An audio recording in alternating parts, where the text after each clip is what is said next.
Believe it or not, this is year number 7 that I've been doing my video blogs. Kind of hard to believe, isn't it? And that obviously means that I've had 7 Texas Tech season previews.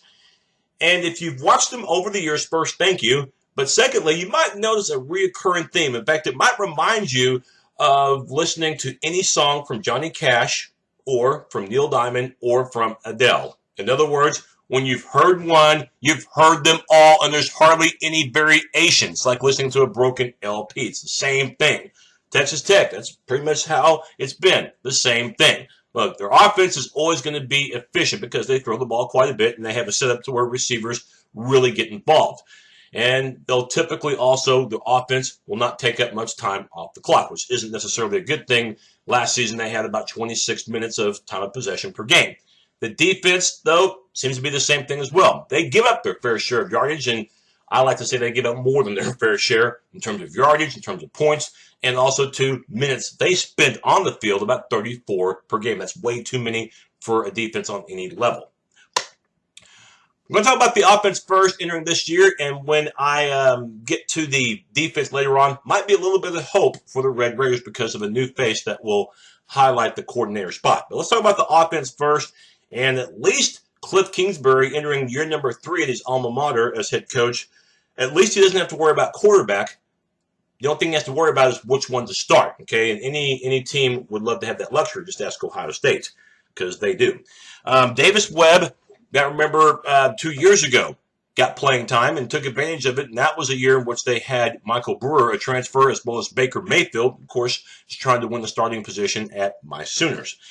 Davis Webb, when he got the opportunity, didn't disappoint. In fact, in the bowl game 2 years ago against Arizona State, 4 TDs, over 400 yards. Not too shabby in an upset win over the Sun Devils. Last season, Webb showed that he could still be efficient through the air, 25 TDs. But also, too, he showed that he has a lot of work to do.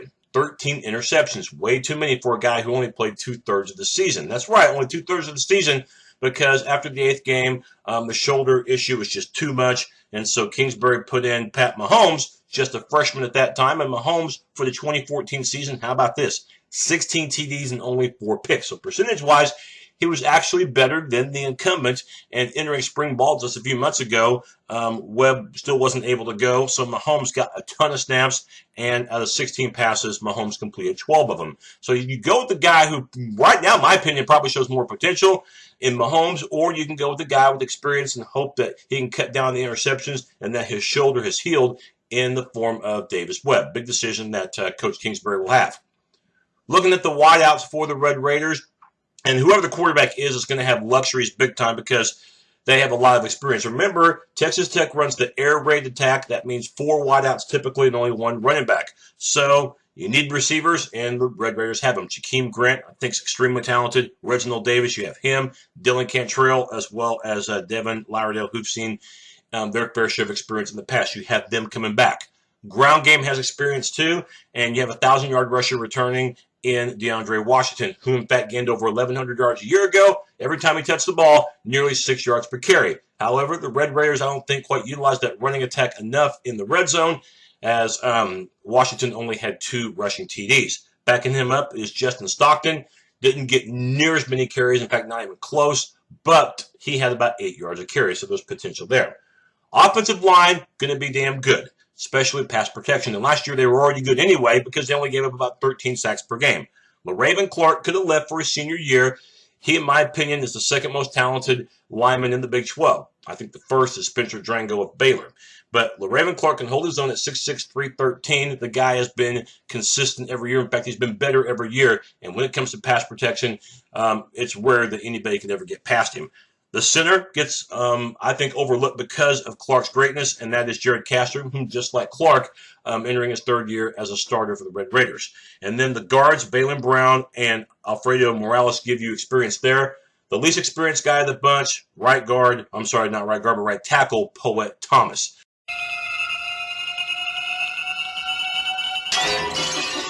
41.3. That's how many points the Red Raider defense gave up per contest last season. In case you don't know the new math, that's about 500 points that they allowed last season. To say that that's a high amount is an understatement. It's embarrassing. It's absolutely unacceptable. The Red Raider defense last season couldn't stop anybody at all, even if they ate a hot dog while running or trying to catch a pass. That's how bad the Red Raider D was. Biggest problem I had, though, with the Red Raider defense above everything else was the fact that their rush defense was ineffective. Nearly 250 yards per game is what they allowed. You can run inside of them with ease, with hardly any resistance. If you were playing Texas Tech, no sense in even trying to throw the ball. Just keep running it.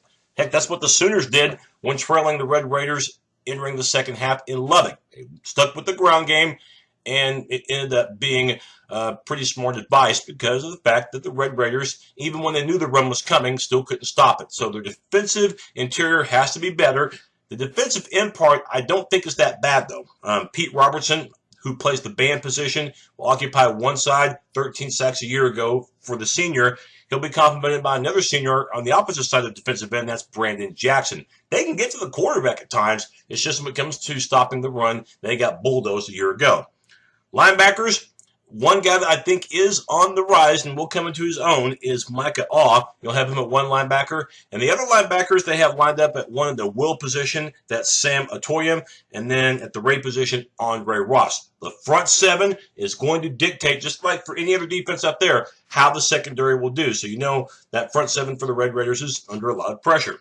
How about the secondary, though? If given the opportunity, they've shown the athleticism to play and break up passes. For example, corner Justice Nelson last season, double digits when it came to breaking up passes. And at the safety positions, it appears to be talent there with J.J. Gaines at your strong safety and Keenan Ward occupying the free safety spot. The Red Raiders last season were a difficult team to figure out as far as, what they're capable of because of the fact that they do have the talent. It's just that, scheme-wise, it doesn't work. Their offense doesn't really help them out much because of the fact that, if the Red Raiders go 3 and out or if they score fast, you put the defense right back on the field. So they have a hard time getting off the field, giving up, first downs one after another. And they were very ineffective when it came to the red zone. We mentioned that the Red Raiders' offense was 76%. Well, the defense, boy, this was really bad. 57 trips that Texas Tech allowed an opponent to penetrate inside the 20, and that opponent got a touchdown or a field goal 52 out of the 57 opportunities. That's 91%. Way, way too high. That number just way too high. So we're going to see how this Red Raider defense not only starts the season, but how they finish too, because we mentioned that they gave up 41 points per contest last year. Believe it or not, they gave up even more the last 5 games. 47 is what they allowed. So the big thing for Texas Tech, above all else, offensively and defensively, the red zone has to be better, and the turnover ratio has to be better. That's why they hired David Gibbs, the former University of Houston coordinator, whom had a D with the Cougars that forced turnovers. The takeaway category, the Red Raiders weren't even close, okay? They weren't even close to 0. They were negative big time. But that's the one thing that Gibbs defenses at Houston did. They weren't necessarily able to stop an opponent all the time, but they were able to force turnovers. That did 2 things. That got the D off the field, and at the same time, it also, too, gave the offense more opportunities. So we'll see how long it takes the Gibbs to have the Red Raiders convert to his philosophy of coaching and execution. That's going to be big time for the Red Raiders to get back into bowl contention. The penalties also have to be cut down as well. They averaged about 10 penalties per game, did Texas Tech. Look at the punting situation. Taylor Simnak appears to be the guy at punter. 43 yards per punt and incredible hang time. That was a big reason why opponents were not able to do better than 4 yards per punt return on average. As a matter of fact, Simnak could very well handle the place kicking duties. It'll go to either him or a freshman.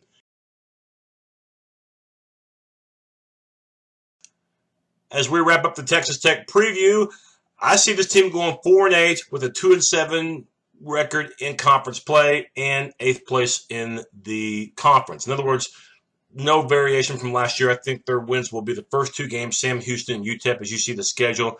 But it gets tough after that. Next 3 opponents are all ranked teams at Arkansas, Razorbacks walloped them a year ago, as did TCU. That's the conference opener. At least you get them in Lubbock, though. And then Arlington the following week after you play second-ranked TCU, fourth-ranked Baylor next on the docket.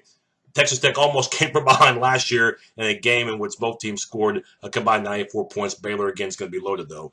And then the other two wins I see for Tech will be Iowa State and Kansas, with the Cyclones coming to Lubbock. And then the 5 games after that, 3 are on the road, and they're going to be underdogs in all of them. Offensively, I expect more of the same. I expect whoever the quarterback is to continue to be an air raid attack.